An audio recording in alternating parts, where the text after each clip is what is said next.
Hello guys, मैं आपका अपना दीपक। गाइस, आज हम बात करेंगे WH फैमिली पर। WH फैमिली क्या है इसके बारे में भी एक बार समझ लेते हैं। गाइस, अभी तक हमने पढ़ा था कि क्या हमने काम करना चाहिए, क्या हमें यहाँ जाना चाहिए, क्या हमने स्टूडेंट को पढ़ाना चाहिए, ऐसे सेंटेंसेस हमने पढ़े थे, मतलब क्या वाले वाक्य। आज हम पढ़ने वाले हैं किसी क्वेश्चन को कैसे हम किसी से बात करने के लिए यूज़ करते हैं। मतलब हम किसी से क्वेश्चन करते हैं ना, कैसे आप बात करोगे, कौन तुम्हारा दोस्त है, किसके साथ आप जाना चाहोगे, ऐसे सेंटेंसेस आप जनरल यूज़ करते हो। तो इसी पे हमने आज टॉपिक बनाया WH फैमिली। तो पहला वर्ड देखते हैं, हु। हु क्या है? हु का मीनिंग है कौन, और कौन किसके लिए यूज़ होता है? Use to ask about the people, मतलब किसी भी व्यक्ति या लोगों के लिए हु का यूज़ करते हैं। और हु के लिए हमने कुछ स्ट्रक्चर तैयार करे हैं जिनके आधार पे हम सेंटेंस देखेंगे। चलिए पहला स्ट्रक्चर देख लेते हैं हु के लिए। हु क्या है? एग्जाम्पल के लिए WH family, helping verb, subject और सेंटेंसेस। अब WH फैमिली क्या है? WH फैमिली को हम हु बोलेंगे, डू एक हेल्पिंग वर्ब हो गई और यू एक सब्जेक्ट हो गया, और बाकी जितना भी हमारा सेंटेंस बचता है हम उसके सेंटेंस बोलेंगे। चलिए हम बात करते हैं WH फैमिली कैसे यूज़ हम सेंटेंस में करेंगे। Who do you love the most in your family, मतलब हमने किसी क्वेश्चन किया कि आप किसे बहुत ज़्यादा प्यार करते हो आपकी फैमिली में। Who do you love the most in your family?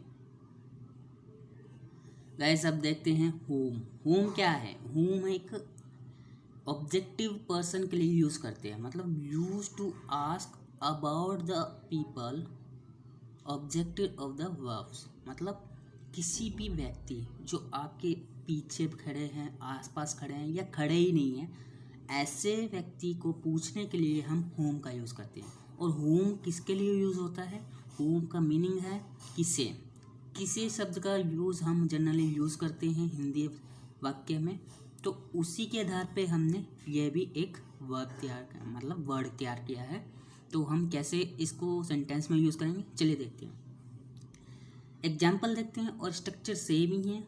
देखते हैं WH family, helping verb, subject और sentences.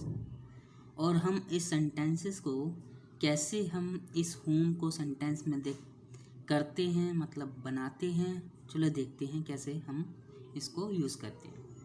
Home did you see in the morning, क्या आपने मॉर्निंग में किसे देखा था। और इसी के आधार पर एक आंसर भी देख लेते हैं। I show mister mark my English teacher, ऐसे ही हम रिप्लाई भी करते हैं। तो दूसरा भी एक एग्जाम्पल देखते हैं, क्वेश्चन वाचक। Whom was Jim talking to?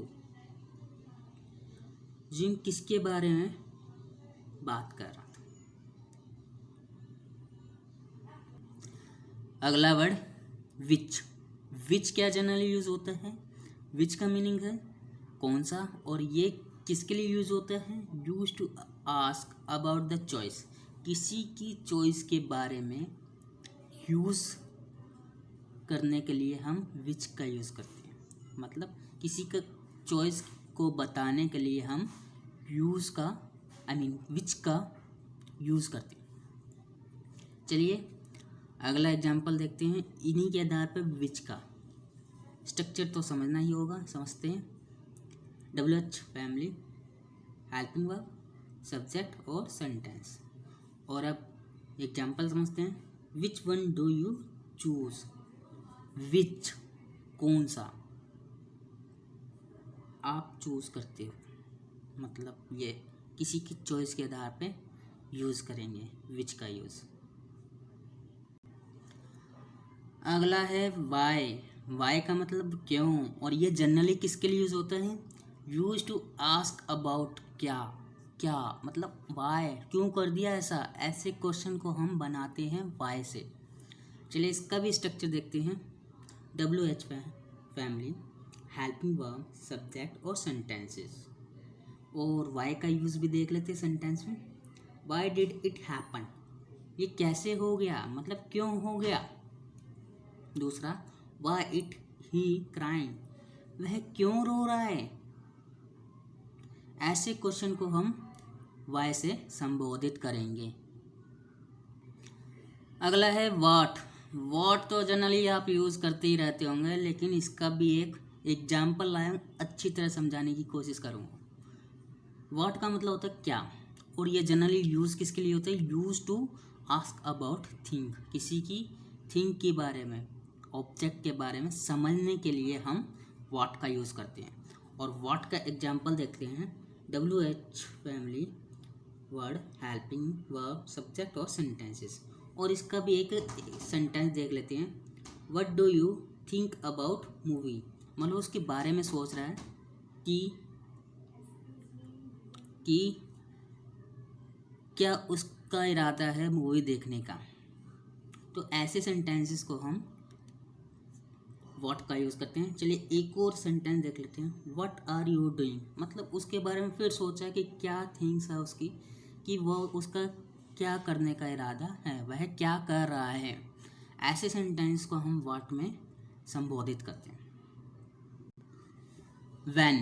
When क्या है, इसका मीनिंग है कब, और ये generally use to ask about a time, time के लिए यूज़ होता है। और इसका भी एक एग्जाम्पल देख लेते हैं। स्ट्रक्चर समझते हैं, WH family, helping verb, subject और सेंटेंसेस। और इसको हम सेंटेंस में कैसे यूज़ करेंगे, when will the meeting start, meeting start कब होगी। दूसरा है व्हेन आर यू लीविंग, कब आप जा रहे हो। मतलब ऐसे सेंटेंसेस जिसमें टाइम को संबोधित किया जाता है, तो ऐसे सेंटेंस में हम व्हेन का यूज़ करते हैं। अगला है वेयर। वेयर किसके लिए यूज़ होता है, कहाँ। कहाँ क्या मतलब इसका हिंदी मीनिंग। और इसके लिए हम क्या करते हैं, use to ask about place, किसी प्लेस के बारे में जानने के लिए हम वेयर का यूज़ करते हैं। चलिए इसका भी स्ट्रक्चर समझते हैं, WH family, helping verb, subject और सेंटेंसेस। चलिए एग्जाम्पल में अच्छी तरह समझ में आएगा, वेयर माई बैग, वेयर मेरा बैग कहाँ है। दूसरा सब्जेक्ट दूसरा sentences, where do you live, आप कहाँ रहते हो। मतलब वो प्लेस की संबोधित को समझने में हमें वेयर का यूज़ करते हैं। अगला है हुज। हुज का मीनिंग है किसे। किसे जनरली यूज़ होता है पोजीशन को दिखाने के लिए, मतलब किसी के हक के लिए यूज़ किया जाता है। चलिए स्ट्रक्चर समझते हैं, WH family, helping verb, subject और सेंटेंसेस। अब इन्हीं के आधार पे अब सेंटेंस समझ लेते हैं। हुज पेंसिल इज दिस, यह किसकी पेंसिल है, मतलब यहाँ पर भी हक का मतलब अधिकार का संबोधित हो रहा है। दूसरा एग्जाम्पल में समझते हैं, हुज बुक आर दिस, यह किसकी बुक है। तो ऐसे सेंटेंसेस को हम हुज में संबोधित करते हैं, ऐसे सेंटेंसेस हम हुज से बनाते हैं। अगला है हाउ। हाउ का मतलब होता है कैसे। Use to ask about manner और प्रोसेस, ये मैनर के लिए और प्रोसेस के लिए यूज़ होता है। तो हम इसका भी स्ट्रक्चर समझ लेते हैं, WH family, helping verb, subject और सेंटेंसेस। अब हाउ को हम सेंटेंसेस में कैसे देखेंगे, चलिए देखिए। How can you explain this problem, मतलब यह भी एक मैनर का यूज़ होता है। समझते हैं मैनर कैसे है, ये इसी प्रॉब्लम की बात कर रहे हैं। How can you explain this problem, तो ये प्रॉब्लम को कैसे आप बता सकते हो। दूसरा देखते हैं, how can you get here, आप इसको कैसे समझ सकते हो, आप इसको कैसे प्राप्त कर सकते हो। ऐसे सेंटेंसेस को हम हाउ में कन्वर्ट करते हैं। गाइज ये छोटा सा वीडियो अच्छी तरह डीपली समझाने की कोशिश करी है गाइस। अगर आपको पसंद आए तो प्लीज़ लाइक और सब्सक्राइब जरूर करें, ताकि हम इसी तरह ही समझते रहें और इसी तरह ही डीपली आपको समझ में आता रहे और हमारी वीडियो अच्छी तरह बनती रहे। गाइस एक सब्सक्राइब तो बनता ही है।